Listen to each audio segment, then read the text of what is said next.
ವಿಲೆಟ್ boss football ತಂಡ ಅಂದ್ರೆ 12 ಹುಡುಗರು ಮತ್ತೆ ಅವರ ಕೋಚ್ ಜಾನ್ ಇಕ್ಸೈಡ್ ಐಟೈನಸನ್ ಬಾಟ್ ಅಂದು ಪಿರ್ಪತ್ತತ್ ಸೋಂಪ್ಯಾಂಜೆ ಅವರ 16ನೇ ಹುಟ್ಟು ಹಬ್ಬಸೋಕೆ ಬಾಮ್ ಲುವಾಂಗ್ ಗುಹೆ ಉಳಿಗೆ ಹೋಗಿದ್ರು.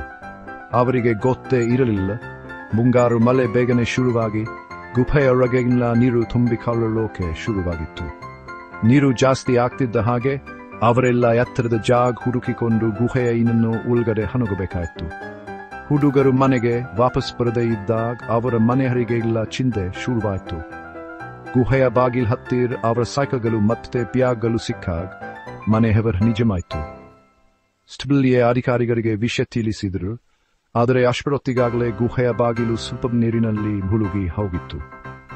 ಹುಡುಗರು ಮತ್ತೆ ಅವರ ಕೋಚ್ ಕತ್ತಲಲ್ಲಿ ಸಿಕ್ಕಿ ಹಾಕಿಕೊಂಡಿದ್ದರು. ಸುತ್ತಲೂ ನೀರು ಜಾಸ್ತಿ ಆಗ್ತಿರೋ ಸದ್ದು ಕೇಳಿಸ್ತಾ ಇತ್ತು. ಅವರ ಕಷ್ಟದ ದಿನಗಳು ಆಗಷ್ಟೇ ಶುರುವಾಗಿತ್ತು. ಸುದ್ದಿ ಇದರ ಪ್ರಪಂಚ ಗಮನ ಸೆಳೆಯಿತು. ಒಮ್ಮೆ ಸುತ್ತಾರೋಕೆ ಸಾಹಸ ಮಾಡೋಕೆ ಅಂದಿದ್ದ ಗುಹೆ ಆಗೊಂದು ಅಪಾಯಕಾರಿ ಬಲೆಯಾಗಿ ಬದಲಾಗಿತ್ತು. ಹುಟ್ಟು ಹಬ್ಬದ ಸಂಭ್ರಮದಲ್ಲಿಂದ ಅವರು ಆ ಬದುಕಿ ಫೋಲಿಯಲಿಕ್ಕಾಗಿ ಹೋರಾಡಬೇ ಪರಿಸ್ಥಿತಿ ಬಂದಿತ್ತು. 9 ದಿನಗಳ ಕಾಲ ತುಂಬಾನೇ ಕಷ್ಟಪಟ್ಟು ಆ ಹುಡುಗರು ಮತ್ತೆ ಅವರ ಕೋಚೋರೊಂದು ಸಣ್ಣ ಕೆಸರು ತುಂಬಿದ ಜಾಗದಲ್ಲಿ ಬದುಕಿಂದ್ರು. ಅದು ಗುಹೆಯ ಬಾಯಿಯಿಂದ 4 ಕಿಲೋಮೀಟರ್ವರೆಗೆ. ತಿನ್ನೋಕೆ ಇನ್ನೂ ಇರಲಿಲ್ಲ, ಮತ್ತೆ ಉಸಿರಾರೋಕೆ ಗಾಳಿಯೋ ಕೂಡ ಸರಿಯಾಗಿ ಇರಲಿಲ್ಲ. ಅವರ ಕಾಲ್ಸ್ ಕಪ್ಪೋಲ್ ಚಂತರೋಂಗ್ ಮೊದಲು ಬಂದಂಗ್ ಸನ್ಯಾಸಿಯಾಗಿದ್ದರು. ಅವರು ಹುಡುಗರಿಗೆ ಕ್ಯಾನ್ ಮಾಡೋದನ್ನು ಹೇಳಿಕೊಟ್ಟರು. ಇದರಿಂದ ಅವರ ಶಕ್ತಿ ಉಳಿಯುತ್ತದೆ ಮತ್ತೆ ಭಯಾನು ಕಮ್ಮಿ ಆಗುತ್ತೆ ಅಂತ. ಕೋಚ ತಮಗೆ ಸಿಕ್ಕಿದ ಸ್ವಲ್ಪ ಆಹಾರವನ್ನು ಹುಡುಗರಿಗೆ ಕೊಟ್ಟಿತು. ಅವರು ಬದುಕಬೇಕು ಅಂತ ನೋಡಿಕೊಂಡರು. ಗುಹೆಯ ಹೊರಗಡೆ ಬಾಯಿನಾಧಿಕಾರಿಗಳು ಮತ್ತೆ ಸ್ಪಿಲ್ಲಿಯ ಸ್ವಯಂ ಸೇವಕರೆಲ್ಲ ಸೇರಿ ದೊಡ್ಡ ಹುಡುಕಾಟ ನಡೆಸುತ್ತಿದ್ದರು. ಜೊಲಿಸ್ ಇವನ್ಸ್ ಬಂದು ಬ್ರಿಟನ್ನಿಂದ ಬಂದಿದ್ದ ರಿಕ್ಸ್ಟಂಡನ್ ಮತ್ತೆ ಜಾನ್ ಬೊರಲಾನ್ಮೇನಿನ್ ಅನ್ನೋ ಇಬ್ಬರು ಗುಹೆ ಮುಳುಗುಗಾರರು ಹುಡುಗನ್ನು ಕಂಡು ಹಿಡಿದರು. ನೀವು ಎಷ್ಟು ಜನ ಇದ್ದೀರಾ ಅಂದ ಅವರು ಕೇಳಿದರು. 13 ಜನ ಅಂದ ಒಳಗಿನಿಂದ ಉತ್ತರ ಬಂತು. ಹುಡುಗರು ತುಂಬಾನೇ ಸುಸ್ತಾಗಿದ್ದರು, ಆದರೆ ಜೀವಂತವಾಗಿದ್ದರು. ಇದು ಇಡೀ ಪ್ರಪಂಚಕ್ಕೆ ಒಂದು ದೊಡ್ಡ ಭರವಸೆ ತಂತು. ಅವರನ್ನು ಕಂಡು ಹಿಡಿಯುವುದು ಒಂದು ದೊಡ್ಡ ಸಾಧನೆನೇ ಸರಿ, ಆದರೆ ನೀರು ತುಂಬಿರೋ ಕಷ್ಟ ದಾರಿಗಳಲ್ಲಿ ಅವರನ್ನು ಹೊರಗೆ ಕರ್ಕೊಂಡು ಬರೋ ದೊಡ್ಡ ಸವಾಲು ಇನ್ನು ಮುಂದಿತ್ತು. ಆ ಹುಡುಕಾಟ ಬೀದ ಪ್ರಯತ್ನಕ್ಕೆ ಮತ್ತೆ ವಿಶೇಷವಾದ ಪಳಗಿದ ಕೆಲಸಕ್ಕೆ ಒಂದು ಸಾಕ್ಷಿಯಾಗಿತ್ತು. ಇಡೀ ಪ್ರಪಂಚ ಮುಂದೇನಾಗುತ್ತೆ ಅಂದ ತುಂಬಾನೇ ಕಾತರಿಂದ ಕಾಯ್ತಾ ಇತ್ತು. ಹುಡುಗರು ಎಲ್ಲಿದ್ದಾರೆ ಅಂದ ಗೊತ್ತಾದ ಮೇಲೆ ಅವರನ್ನು ಹೇಗೆ ಕೊರಗೆ ಕರ್ಕೊಂಡು ಬರೋದು ಅನ್ನೋದರ ಕಡೆ ಎಲ್ಲ ಗಮನ ಹೋಯಿತು. ಮುಂಗಾರು ಮಳೆ ಇನ್ನೂ ಜಾಸ್ತಿಯಾಗಿ ನೀರಿನ ಮಟ್ಟ ಇನ್ನೂ ಹೆಚ್ಚಾಗೋ ಅಪಾಯ ಇತ್ತು. ಅವರು ಇದ್ದ ಜಾಗದಲ್ಲಿ ಉಸಿರಾಡೋಕೆ ಆಮ್ಲಜನಕ ಕೂಡ ತುಂಬಾನೇ ಕಡಿಮೆ ಆಗ್ತಾ ಇತ್ತು. ಹೊರಗೆ ಬರೋ ದಾರಿಯಲ್ಲಿ ನೀರು ತುಂಬಿದ ಸಣ್ಣ ದಾರಿಗಳಲ್ಲಿ ಹೋಗಬೇಕೆಂತು. ಬಾಯಿನ ಕಪಡೆಯ ಸೀಲ್ ಕಮಾಂಡೋಗಳು ಬೇರೆ ಬೇರೆ ದೇಶಗಳಿಂದ ಬಂದಿದ್ದ ಗುಹೆ ಮುಳುಗು ತಜ್ಞರು ಸೇರಿ 1000ಕ್ಕೂ ಹೆಚ್ಚು ಜನ ಆ ರಕ್ಷಣಾ ಕಾರ್ಯಾಚರಣೆಯಲ್ಲಿ ಭಾಗವಹಿಸಿದರು.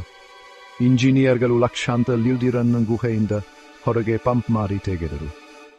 ಜುಲಿಯೀತ್ ಈಪನ್ ಶಂಬಾಯ್ರಂದು ಸಮನ್ ಕೂನಾನ್ ಅನ್ನೋ ಬಾಯಿ ನೌಕಾಪಡೆಯ ಮಾಜಿ ಸಿಲ್ ಕಮಾಂಡೋ ಆಮ್ಲಜನಕದ ಪ್ಯಾಂಗಳನ್ನು ಒಳಗೆ ತೆಗೆದುಕೊಂಡು ಹೋಗುವ ತೀರಿಕೊಂಡರು. ಅವರ ಸಾವಿನಿಂದ ಆ ರಕ್ಷಣಾ ಕಾರ್ಯಾಚರಣೆ ಅಷ್ಟು ಅಪಾಯಕಾರಿ ಅಂತ ಎಲ್ಲರಿಗೂ ಗೊತ್ತಾಯಿತು. ಒಂದು ತುಂಬಾನೇ ತೀರಿದ ಯೋಜನೆ ಮಾಡಿದರು. ಹುಡುಗರಿಗೆ ಮಂಪರು ಬರಿಸಿ ಒಬ್ಬೊಬ್ಬರನ್ನೇ ಹೊರಗೆ ಕರ್ಕೊಂಡು ಬರೋದು. ಪ್ರತಿಯೊಬ್ಬ ಹುಡುಗನ ಜೊತೆ 22 ಮುಳುಗುಗಾರರು ಇರ್ತಾರೆ. ಆ ಯೋಜನೆ ಬಗ್ಗೆ ಕೆಲವರಿಗೆ ಸರಿ ಅನಿಸಲಿಲ್ಲ, ಆದರೆ ಹುಡುಗರನ್ನು ಬದುಕಿಸೋಕೆ ಇದು ಅನಿವಾರ್ಯವಾಗಿತ್ತು. ರಕ್ಷಣಾ ಕಾರ್ಯಾಚರಣೆ ಜೂಲಿ ಪಾಯಿಂಟ್ ಈಪನಿಜೊಂಬಾಯಟ್ ಎಂದು ಶುರುವಾಯಿತು. ಮೊದಲನೇ ದಿನ 4 ಹುಡುಗರನ್ನು ತುಂಬಾನೇ ಜಾಗರೂಕತೆಯಿಂದ ನೀರು ತುಂಬಿದ ಸುರಂಗಗಳ ಮೂಲಕ ಹೊರಗೆ ಕರ್ಕೊಂಡು ಬಂದರು. ಒಬ್ಬೊಬ್ಬರನ್ನು ಹೊರಗೆ ತರೋಕೆ 6 ಗಂಟೆಗಳು ಬೇಕಾಯಿತು.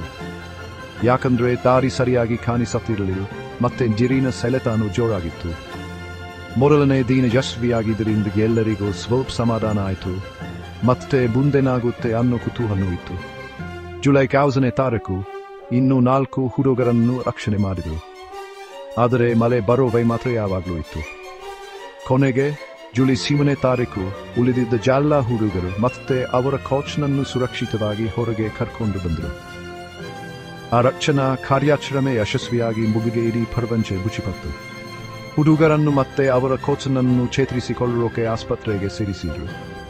ನಾಮ್ ಲುವಾನ್ ಗುಹೆಯ ರಕ್ಷಣಾ ಕಾರ್ಯಾಚರಣೆ ಭರವಸೆ, ಚರಿ ಮತ್ತೆ ಬೇರೆ ಬೇರೆ ದೇಶಗಳ ಲುಕ್ಕಟ್ಟಿನ ಒಂದು ದೊಡ್ಡ ಕಥೆಯಾಗಿ ದುಡಿಯಿತು. ಇದು ರಕ್ಷಣೆ ಮಾಡಿದವ ನಿಸ್ವಾರ್ಥ ಸೇವೆ ಮತ್ತೆ ಮನುಷ್ಯರಲ್ಲಿರೋ ಕಿಡರಿ ಅಥಮ್ ಸರ್ಜರಿಯನ್ನು ಎತ್ತಿ ತೋರಿಸಿತು. ಇದು ಮುಂದಿನ ಜನಾಂಗಕ್ಕೆ ಒಂದು ದೊಡ್ಡ ಸ್ಫೂರ್ತಿಯಾಯಿತು.